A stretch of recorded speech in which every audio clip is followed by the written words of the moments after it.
సంవత్సరాల తరబడి government job కోసం వేచి చూస్తున్నారా? కేవలం 8 నెలల్లో మీ కల నెరవేర్చుకోండి. వెంటనే కింది నంబర్స్‌కి కాల్ చేయండి. జై హో భారత్ జై హింద్ అనే రీతిలో సరిహద్దుల్లో భారత సైన్యం విరుచుకుపడుతోంది. ప్రత్యర్థి చేసేటువంటి కవ్వింపు చర్యలకి ఇప్పటివరకు సంయమనం పాటించినటువంటి భారత సైన్యం, భారత సాయుధ దళాలు ఒక్కసారిగా విరుచుకుపడితే పాకిస్తాన్ పరిస్థితి ఎలా ఉంటుంది? విలవెల్లాడిపోయేటువంటి స్థితిలో ప్రస్తుతం పాకిస్తాన్ ఉంది.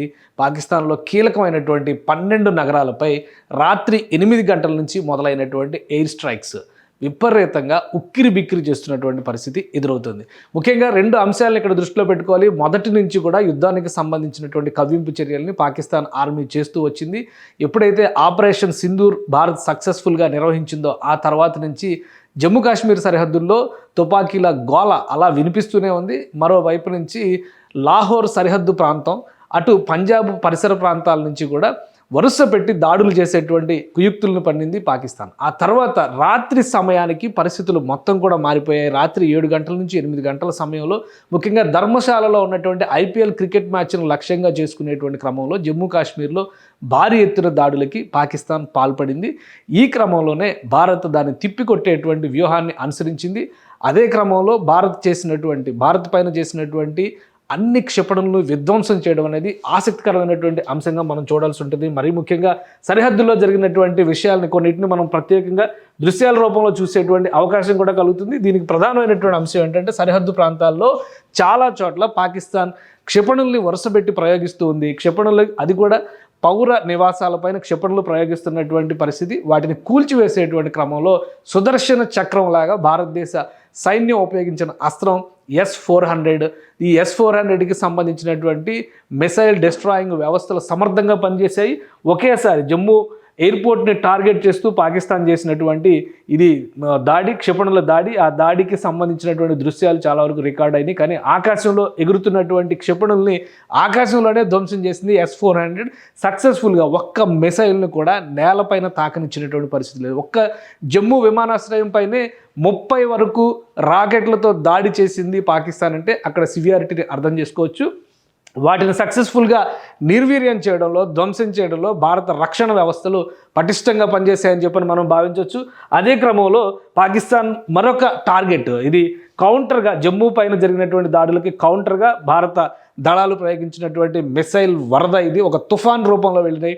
ఒకటి కాదు ఒక్కొక్క నగరాన్ని టార్గెట్ చేస్తున్నటువంటి ప్రయోగాలుగా వీటిని మనం చూడాల్సి ఉంటుంది. ముఖ్యంగా ఇండియాకి సంబంధించి ఎక్కడ కవ్వింపు చర్యలు జరిగినప్పుడు కూడా ఇది జైసల్మీర్ ప్రాంతంలో జరిగినటువంటి దాడి ఒకటి కాదు, వరుసగా దాదాపుగా 2500 కిలోమీటర్ల మేర పాకిస్తాన్తో ఇండియాకి బార్డర్ ఉంది. ఒకసారి దాన్ని కూడా అనలైజ్ చేసేటువంటి ప్రయత్నం చేద్దాం. ఇండియాకి ఉన్నటువంటి బార్డర్ని ఉపయోగించుకునే పాకిస్తాన్ విరుచుకుపడేటువంటి ఒక వ్యూహాన్ని రచించింది. ఆ క్రమంలోనే భారతదేశానికి సంబంధించినటువంటి సరిహద్దులో ఇక్కడ చూస్తే కనుక మనం క్లియర్ పిక్చర్లో చూస్తే ఇది గుజరాత్ నుంచి మొదలయ్యేటువంటి ప్రదేశాలు. గుజరాత్ నుంచి మొదలైతే కనుక ఇక్కడ జమ్మూ కాశ్మీర్ వరకు ఉన్నటువంటి సరిహద్దులు మొత్తం కూడా. అయితే ఇక్కడ ఆక్రమిత కాశ్మీర్లో ఉన్నటువంటి ఆజాద్ కాశ్మీర్ పరిసర ప్రాంతాల నుంచి చూసినా కానీ ఈ కింద పంజాబ్ దగ్గర నుంచి రాజస్థాన్ నుంచి గుజరాత్ వరకు చూస్తే కూడా దాదాపు 2100 కిలోమీటర్ల సరిహద్దు రేఖ భారతదేశానికి ఉంది. ఒక్క కాశ్మీర్ పైనే కాకుండా వరుస పెట్టి గుళ్ళ వర్షం క్షిపణుల్ని పంపించేటువంటి ప్రయోగం పాకిస్తాన్ నుంచి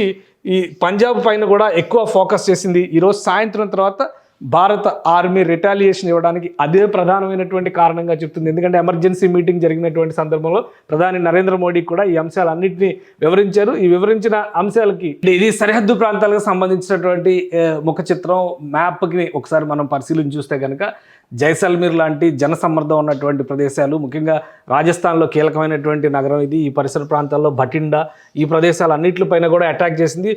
పంజాబ్ ప్రాంతంలో ముఖ్యంగా అమృత్సర్ ఉన్నటువంటి సిక్కులకి పవిత్రమైనటువంటి అమృత్సర్ స్వర్ణ దేవాలయం గురించి మనకు తెలుసు. స్వర్ణ దేవాలయాన్ని కూడా టార్గెట్ చేయడం, వరుస పెట్టి మిసైల్స్ని ప్రయోగించేటువంటి ప్రయత్నం పాకిస్తాన్ ఆర్మీ చేసింది. ఈ నేపథ్యంలోనే భారత్ కౌంటర్ అటాక్ మొదలుపెట్టింది. ఒకటి కాదు, రెండు కాదు, వరుస పెట్టి క్షిపణుల వర్షం కురిపించింది.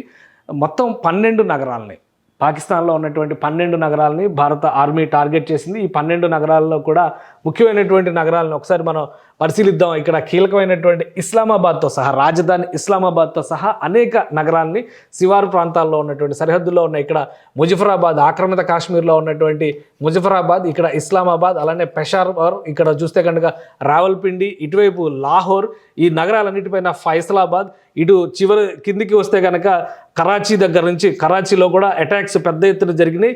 ఇంకా ఇక్కడ చూస్తే క్వెట్టా, ఈ కీలకమైనటువంటి నగరాలు మొత్తం 12 నగరాలని ముల్తాన్ పైన అటాక్ జరిగింది.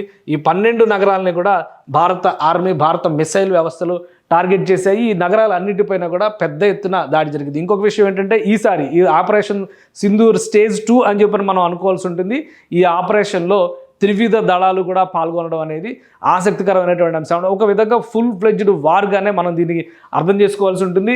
ఎందుకంటే కరాచీలో అటాక్ జరిగినటువంటి క్రమంలో ఐఎన్ఎస్ విక్రాంత్ ఆపరేషన్ మొదలుపెట్టింది. అందరూ కూడా ఐఎన్ఎస్ విక్రాంత్ ఎందుకు మూవ్ చేసింది, భారతదేశం ఐఎన్ఎస్ విక్రాంత్ను ఉపయోగిస్తుందా లేదా అనేటువంటి సందేహాలు ఉన్నాయి. ఇక్కడ ఐఎన్ఎస్ విక్రాంత్ కరాచీ పోర్టు మొత్తాన్ని ధ్వంసం చేసినట్టుగా సమాచారం వస్తుంది. కీలకమైన 12 నగరాలు అంటే ఆయు పట్టులు పాకిస్తాన్ కని భావిస్తున్నటువంటి ప్రాంతాలు అన్నిటిపైన కూడా భారత సైన్యం దాడి చేసింది. సమర్థంగా పాకిస్తాన్ చేసినటువంటి దాడుల్ని తిప్పికొడుతూ ఈ ప్రతి దాడుల్ని చాలా బలంగా చేసింది. పూర్తి స్థాయిలో అక్కడ ఉన్నటువంటి వ్యవస్థలన్నీ కూడా నిర్వీర్యమైనటువంటి స్థితిలో పాకిస్తాన్ ప్రధాని కూడా పరారైనటువంటి పరిస్థితి, సురక్షితమైనటువంటి ప్రాంతానికి తరలించేటువంటి ప్రయత్నం జరిగినట్టుగా తెలుస్తుంది. లాహోర్ నుంచి ఒక విమానం ద్వారా, ప్రత్యేకమైనటువంటి సైనిక విమానం ద్వారా బహ్రెయిన్ తరలిస్తున్నట్టుగా కూడా ఒక సమాచారం వస్తుంది. సో మొత్తం మీద పాకిస్తాన్కి ఇది కాళరాత్రిగా మనం చెప్పాల్సినటువంటి పరిస్థితి ఉంటుంది. ఒక ఆక్రమిత కాశ్మీర్ దగ్గర నుంచి మొదలైనటువంటి ఈ యుద్ధకాండ పూర్తి స్థాయిలో పాకిస్తాన్ అంతటా కూడా విస్తరించింది. మరొక ముఖ్యమైనటువంటి అంశం ఏంటంటే, ఒకవైపు నుంచి భారత ఆర్మీ విరుచుకుపడుతుంటే స్థానికంగా బలూచిస్తాన్ నుంచి కూడా పెద్ద ఎత్తున స్థానిక నగరాల్లో పెద్ద ఎత్తున ప్రతిఘటన జరుగుతున్నట్టుగా సమాచారం వస్తుంది. ఒకవేళ ఇదే నిజమైతే కనుక తెల్లారేపాటికి పాకిస్తాన్ రూపురేఖలు మొత్తం మారిపోయేటువంటి అవకాశం ఉంటుంది. పాకిస్తాన్లో ఉన్నటువంటి నిరంకుశ ప్రజాస్వామ్యం పేరుతో ఉన్నటువంటి నిరంకుశ ప్రభుత్వాన్ని కూలదోయడం, అలానే ఉగ్రవాదులకి స్వర్గధామంగా మారినటువంటి ప్రాంతాలను ఎండగట్టేటువంటి పరిస్థితి వస్తుంది.